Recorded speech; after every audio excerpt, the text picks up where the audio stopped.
മാനന്തവാടിയിൽ കർഷകനെ കൊന്ന കാട്ടാന ബേലൂർ മഖനെ മയക്കുവെടി വയ്ക്കാനുള്ള ദൗത്യത്തിന് കർണാടക വനം വകുപ്പും കർണാടക CCFിൻ്റെ നേതൃത്വത്തിലുള്ള വനം വകുപ്പ് സംഘം കാട്ടിക്കുളം ബേഗൂരിലെത്തി. കൂടുതൽ വിശദാംശങ്ങൾ നൽകാൻ ഇർഫാൻ ഇബ്രാഹിം സേട്ടുണ്ട്. ഇർഫാൻ, ഈ കർഷകനെ കൊന്ന കാട്ടാന ബേലൂർ മഖനെ മയക്കുവെടി വയ്ക്കാനുള്ള ദൗത്യത്തിന് കർണാടക വനം വകുപ്പും വന്നിട്ടുണ്ട്. കർണാടക CCFിൻ്റെ നേതൃത്വത്തിലുള്ള വനം വകുപ്പ് സംഘം കാട്ടിക്കുളം ബേഗൂരിൽ എത്തിച്ചേർന്നിട്ടുണ്ട്. അവിടെ നിന്ന് നൽകാൻ കഴിയുന്ന ഏറ്റവും പുതിയ വിവരങ്ങൾ എന്തൊക്കെയാണ്? ബിനു, എനിക്ക് തൊട്ടപ്പുറത്തെ പ്രദേശമാണ് ബേഗൂർ എന്ന് പറയുന്നത്. ഞാനിപ്പോൾ ബേഗൂരാണുള്ളത്. ഇതിൻ്റെ ഉൾവനത്തിലാണ് കർണാടക CCF ഉൾപ്പെടെയുള്ള ആളുകൾ എത്തിയിട്ടുള്ളത്. അതുകൂടാതെ തന്നെ ബന്ദിപ്പൂർ CF ആയിട്ടുള്ള ഫോറസ്റ്റ് കൺസർവേറ്റർ ഡോക്ടർ ദിനേശ് കുമാറിൻ്റെ നേതൃത്വത്തിലുള്ള 20 അംഗ സംഘം കേരള ദൗത്യസംഘത്തിനൊപ്പം ചേർന്നിട്ടുണ്ട്. അവർ ഒരുമിച്ച് സംയുക്തമായാണ് ഇപ്പോൾ തിരച്ചിലും മറ്റു കാര്യങ്ങളും നടത്തുന്നത്. എനിക്ക് തൊട്ടുപിന്നിലായി കാണുന്നത് സൂര്യ എന്ന കുങ്കിയാനയാണ്. സൂര്യയെ ഇപ്പോൾ ഇവിടെ ഒരു അതിർത്തി കാക്കാൻ വേണ്ടി നിർത്തിയിരിക്കുകയാണ്. കർണാടക സംഘവും അതോടൊപ്പം തന്നെ കേരള സംയുക്ത സംഘങ്ങൾ തുരത്തിക്കൊണ്ടുവരുന്ന ആന ഈ മഗ്ന റോഡ് മുറിച്ച് കടക്കാതിരിക്കാൻ, ഈ പ്രദേശം വിട്ട് പോകാതിരിക്കാൻ വേണ്ടി അതിർത്തിയിൽ കാവലെന്നോണമാണ് ഇപ്പോൾ സൂര്യ നിർത്തിയിരിക്കുന്നത്. തൊട്ടു പിന്നിലായി മറ്റൊരു ഒരു അതിർത്തി എന്ന നിലയിൽ നിർത്തിയിരിക്കുന്നത് ഭരതാണ്. ഇത്തരത്തിൽ 2 ആനകളെയും ഇപ്പോൾ ഇവിടെ നിർത്തിയിട്ടുണ്ട്. സമാനമായ രൂപത്തിൽ അതിർത്തി സംരക്ഷണം എന്ന രൂപത്തിൽ 4 കുങ്കികളെയും 4 വശത്തായി അവരെ നിലയുറപ്പിച്ചിട്ടുണ്ട്. മാത്രമല്ല പല രീതിയിലും കേരള സംയുക്ത സംഘങ്ങൾ ഇവരുടെ പടക്കം പൊട്ടിച്ചും അതോടൊപ്പം തന്നെ വെടിശബ്ദങ്ങൾ ഉണ്ടാക്കിയും ആനയെ കുറ്റിക്കാട്ടിൽ നിന്ന് തുരത്താനുള്ള വലിയ രീതിയിലുള്ള പരിശ്രമമാണ് ഇപ്പോൾ നടത്തിക്കൊണ്ടിരിക്കുന്നത്. ദൗത്യസംഘം 5ാം ദിവസത്തിലേക്ക് കടക്കുമ്പോൾ, 5ാം ദിവസത്തിൻ്റെ അവസാന പാദത്തിലേക്ക് കടക്കുമ്പോഴാണ് ഇത്തരത്തിൽ കർണാടക ദൗത്യസംഘവും കൂടി ഇതിൻ്റെ ഒപ്പം ഒപ്പം ചേർന്ന് സംയുക്തമായി അവർ തിരച്ചിൽ നടത്തുന്നത്. നമുക്ക് ദൃശ്യങ്ങൾ കാണാവുന്ന പോലെ തന്നെ ആ കുങ്കിയാനകളും അവരുടെ സഹായം കൂടി തേടുന്നുണ്ട്. അത്തരത്തിൽ വലിയ രീതിയിലുള്ള സന്നാഹങ്ങൾ ഒരുക്കിക്കൊണ്ട് തന്നെയാണ് കേരള സംയുക്ത സംഘങ്ങൾ ഇപ്പോൾ സംയുക്തമായി തിരച്ചിൽ നടത്തുന്നത്. ആനയെ തുറസായ പ്രദേശത്തേക്ക് എത്തിച്ച്, ഇപ്പോൾ ദൃശ്യങ്ങളിൽ കാണാവുന്നത് പോലെ തന്നെ കുറ്റിക്കാടുകളിൽ നിന്ന് ഇടയ്ക്ക് ചെറുതായ ഒരു തുറസായ പ്രദേശമുണ്ട്. ആ പ്രദേശത്തേക്ക് എത്തിച്ച് ആനയെ മയക്കുവെടി വെക്കാൻ വേണ്ടിയിട്ടുള്ളൊരു പരിശ്രമമാണ് ഇപ്പോൾ നടത്തിക്കൊണ്ടിരിക്കുന്നത്.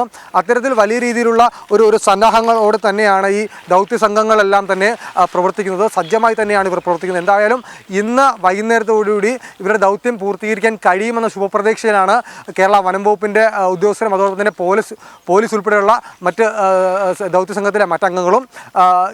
ഒരുപക്ഷെ ഇന്ന് മറ്റ് ഘടകങ്ങൾ അനുകൂലമായാൽ ഇന്ന് തന്നെ മയക്കുവെടി വെച്ച് മുത്തങ്ങ ക്യാമ്പിലേക്ക് മാറ്റും എന്ന് തന്നെയാണ് പ്രതീക്ഷിക്കുന്നത്. അല്ലായെങ്കിൽ ഇന്ന് ഏതെങ്കിലും സാഹചര്യത്തിൽ ഘടകങ്ങൾ പ്രതികൂലമായി ദൗത്യം നാളേക്ക് കൂടി നീട്ടേണ്ടി വന്നാൽ പോലും കേരള സംയുക്ത സംഘങ്ങൾ കാട് വളഞ്ഞു തന്നെ പടക്കം പൊട്ടിച്ചും മറ്റ് സാമഗ്രികൾ ഉപയോഗിച്ചും ഏത് വിധേനയും ആനയെ തുറസായ സ്ഥലത്ത് എത്തിച്ച ശേഷം വെടിവെക്കാനാണ് ഇപ്പോഴുള്ള തീരുമാനം. മാത്രമല്ല, ഇന്ന് രാവിലെ മുതൽ കാണാതായിരുന്ന മഗ്നയ്ക്കൊപ്പം ഉണ്ടായിരുന്ന എന്ന് പറയപ്പെടുന്ന ആ മോഴയാന വീണ്ടും ഇപ്പോൾ മഗ്നയ്ക്കൊപ്പം ചേർന്നതായി ദൃശ്യങ്ങൾ വനം വകുപ്പിന് ലഭിച്ചിട്ടുണ്ട്. വനം വകുപ്പിൻ്റെ ഡ്രോണിലാണ് ഇത്തരത്തിലൊരു ദൃശ്യം ലഭിച്ചത് എന്നാണ് നമുക്ക് അറിയുവാൻ കഴിയുന്നത്. അതുകൊണ്ട് തന്നെ ഈ മോഴയാനയുടെ സാന്നിധ്യവും വലിയ വെല്ലുവിളി ഈ ഒരു സാഹചര്യത്തിൽ ഉയർത്തുന്നുണ്ട്. മോഴയാന ഇന്ന് പുലർച്ചെ മുതൽ മോഴയാനയെ ഈ മഗ്നയ്ക്കൊപ്പം ഉണ്ടായിരുന്നില്ല. എന്നാൽ ഇപ്പോൾ മോഴയാനയുടെ സാന്നിധ്യം കൂടി ഉള്ളത് കൊണ്ട് തന്നെ അതും ഒരു വെല്ലുവിളിയായി തന്നെ തിരിച്ചെത്തുന്നുണ്ട്. മാത്രമല്ല, കുറ്റിക്കാടുകൾ നിറഞ്ഞ പ്രദേശത്ത് തന്നെയാണ് ഇപ്പോഴും ആനയുള്ളത്. ബേഗൂർ വനമേഖലയിൽ നിന്ന് ആനയെ പുറത്തെത്തിച്ച് റോഡിനോട് ചേർന്ന സമീപ പ്രദേശങ്ങളിൽ എവിടെയെങ്കിലും എത്തിച്ച് മയക്കുവെടി വെക്കാനാണ് ഇപ്പോൾ സംയുക്ത സംഘത്തിൻ്റെ തീരുമാനം. എന്നാൽ എത്രത്തോളം അത് വിജയിക്കും എന്ന് നമുക്ക് കണ്ടു തന്നെ അറിയേണ്ടതുണ്ട്. കാരണം വെല്ലുവിളികൾ അതിജീവിച്ച് തന്നെയാണ് ഇപ്പോഴും സംയുക്ത സംഘങ്ങൾ അവരുടെ ദൗത്യം നിറവേറ്റിക്കൊണ്ടിരിക്കുന്നത്. ഏതായാലും ദൃശ്യങ്ങളിൽ ആ കുങ്കിയെ നമുക്ക് കാണാം. ഇവരുടെ സാന്നിധ്യം തിരിച്ചറിയുന്നതോടുകൂടി തന്നെ മഗ്നയും അതോടൊപ്പം തന്നെ കൂടെയുള്ള മറ്റൊരു മോഴയാനയും കൂടുതൽ ഉള്ളിലേക്ക് കുറ്റിക്കാടുകൾ നിറഞ്ഞ പ്രദേശത്തേക്ക് കയറിപ്പോകുന്നൊരു സാഹചര്യമാണുള്ളത്. അത് ഒഴിവാക്കാൻ വേണ്ടി കൂടി തന്നെയാണ് ഇവരെ അതിർത്തി അതിർത്തി സംരക്ഷണം എന്ന രൂപത്തിൽ ഇവിടെ നിർത്തിയിട്ടുള്ളത്. കാരണം ഇതിന് മറ്റൊരു ഉദ്ദേശം കൂടിയുണ്ട്. കുട്ടയിലേക്ക് പോകുന്ന പ്രധാന പാതയാണ്. കാട്ടിക്കുളത്ത് നിന്ന് കുട്ടയിലേക്ക് പോകുന്ന പ്രധാന പാതയിൽ ആ ഒരു KSRTC ബസ് ഉൾപ്പെടെയുള്ള അല്ലെങ്കിൽ സ്വകാര്യ വാഹനങ്ങൾ, ഇരുചക്ര വാഹനങ്ങൾ ഉൾപ്പെടെയുള്ള സ്വകാര്യ വാഹനങ്ങൾ സഞ്ചരിക്കുന്ന പ്രധാന പാതയാണ്. ആ പാതയിലേക്ക് മഗ്നയും കൂടെയുള്ള മോഴയാനയും എത്തിയാൽ അത് സഞ്ചാരികൾക്ക് കൂടി ഒരുപക്ഷെ അപകടം ഉണ്ടാക്കിയേക്കാം. അതുകൊണ്ട് തന്നെ ഒരു അതിർത്തി സംരക്ഷണം സംരക്ഷണം എന്ന നിലയിൽ തന്നെയാണ് ഇപ്പോഴും ഈ സൂര്യയെയും ഭരത്തിനെയും ഇപ്പോൾ നിർത്തിയിരിക്കുന്നത്. ഇത് മാത്രമല്ല കോന്നി സുരേന്ദ്രൻ ഉൾപ്പെടെയുള്ള മറ്റ് മോഴയിൽ മറ്റ് കുങ്കി ആനകളും ഈ സമീപ പ്രദേശത്ത് തന്നെയുണ്ട്.